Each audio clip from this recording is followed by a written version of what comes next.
Right then, we're on to the TT. So it was a bit late when we got sorted what we're doing when I were in last. So Paul's basically had to get straight in and do some work on this beforehand. So we've sort of caught this in the middle. So I do apologise if things don't work out. So the TT, we raced it at the weekend. And it turned out pretty nice because after qualifying, we're going to enter as a guest, but after qualifying, they asked us to go on the dyno, and the dyno figures were pretty good, worked out all right.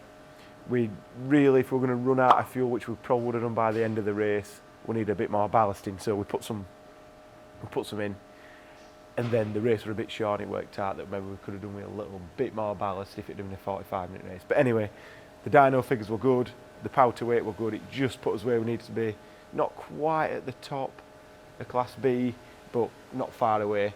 But still, if anybody watched the race, Scott just ran away and was 2 seconds a lap, every lap quicker than me, and there was nothing I could do about it.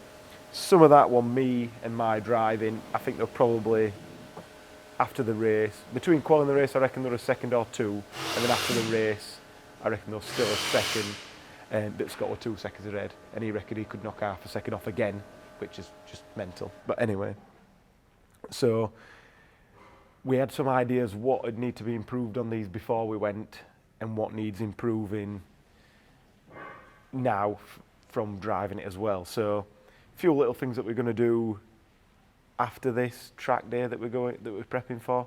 But what we've done at the minute, we've put the turbo on, which this is the old one. Slight bit of damage on the ends of the blades, but not a lot. Danny will try and highlight that if we can. Not too bad, but I think that's the IS20 turbo and this is the IS38. So, because for the next race, we're never planning him to be in Class B, we're going to go straight up to hopefully Class S, so we need everything we can. We've got the big turbo on. Last time, I'm not sure if I mentioned it, we did a load of mods to these, and then we put it on the dyno just to see what power it was doing. We'd lost a load. So we undid everything, we changed the spark plugs back, changed the coils back, changed the dump valve back, never fixed it, and it turned out for some reason, when we first put it on the dyno it was fine, but the second time, the map just weren't happy with a slight deviation in boost and we're pulling everything back then at the end of the rev, so it was just dropping like 20 horsepower. So the only thing that solved that was changing the map to one of our maps rather than the one that these came with, which didn't do any more power, but did what it needed to do. And when we put it back to standard, it was fine as well. So basically what we've done now is put all the mods back on, so the dump valves on, the upgraded spark plugs, the racing ones, which are 25 quid each, and the coil packs are on there as well. So this is all the old stuff, which I'll get Danny to put a picture up how the racing ones differ, because they've not got a big tip like these, which is so they don't melt and drop in, but these look original and they look fine. Coils, should change them anyway, so we'll just keep them as spares. Obviously the old bits of dump valve are there, so the go fast bits one's in there. So the other thing Paul's done and is still going to be doing, we've got the top mounts to fix, but we've also changed springs all round. So we had a set, we've not got the exact ratings on these because all the numbers have been scrubbed off, but we reckon that we had 80 newtons on the front, 80 newtons on the rear and 70s on the front, or at best 80 all round. So at the minute now we've gone for 100 all round. The Golf is stiffer at the rear by a fair bit more than this, but the springs are in a different place, so they're not getting as much action on them. So the motion ratio is different. So we'll see how this drives with the stiffer spring. I think we're going to go stiffer all round again, but we're just going on what we had on the shelf at that sort of length, because these are a little bit longer than the Golf ones. So we'll see how we get on with that. And the other thing that we've got here, which I wish we took the discs out, we'll probably get a picture of them later. But these are the vented rear brakes, because at the minute we've got these crappy things on. These are the original solid ones, and we had tons of problems with wheel bearings, rear brake pads wearing funny, brakes going spongy and everything on the Golf. We didn't on this, but I don't think I've drove it hard enough for long enough. I weren't pressing the brakes as hard as we do on the Golf. So I think it's a good idea to put the same as what's on the Golf onto this, and then we're not going to have any trouble further down the line with that. These have got an electronic handbrake, which the Golf's got the normal handbrake, but this has not got an handbrake lever at all, so we'd have to retrofit all that stuff to get it to work. So anyway, put that on. We might put an handbrake lever in at some point. And then the other thing, we've got this fuel pump which we looked at before. We're going to put that in as well. Don't think we need it. So it's there, but we'll put it in anyway. Just see what happens.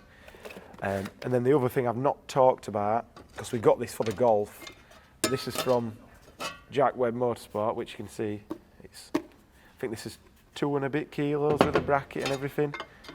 The battery that we're going to replace in the back of this, which is this is here. This is the sort of sealed glass mat battery. Odyssey Racing one. We had a lot of trouble with these on the Golf. This seems to be fine, but the Golf seems to give us some hassle. But the bracket's not in the best condition and stuff, so we're going to change that. We're going to save 7 kilograms doing that. So that's like ridiculous, really, especially where it is, which it's helping the bounce a little bit, but taking 7 kilos out of there is not going to hurt us at all. So we'll see how that works, and then we'll put one in the Golf and the other TT if these work out all right. And then the other thing that he's doing that it weren't here when we got it. So we've got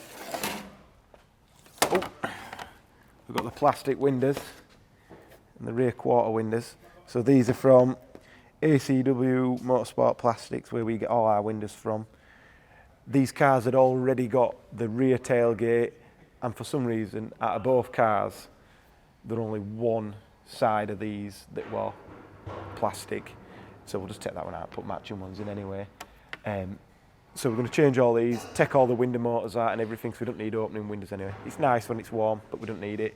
So we're going to take all that out and gut as much stuff as we can in the timescales we've got.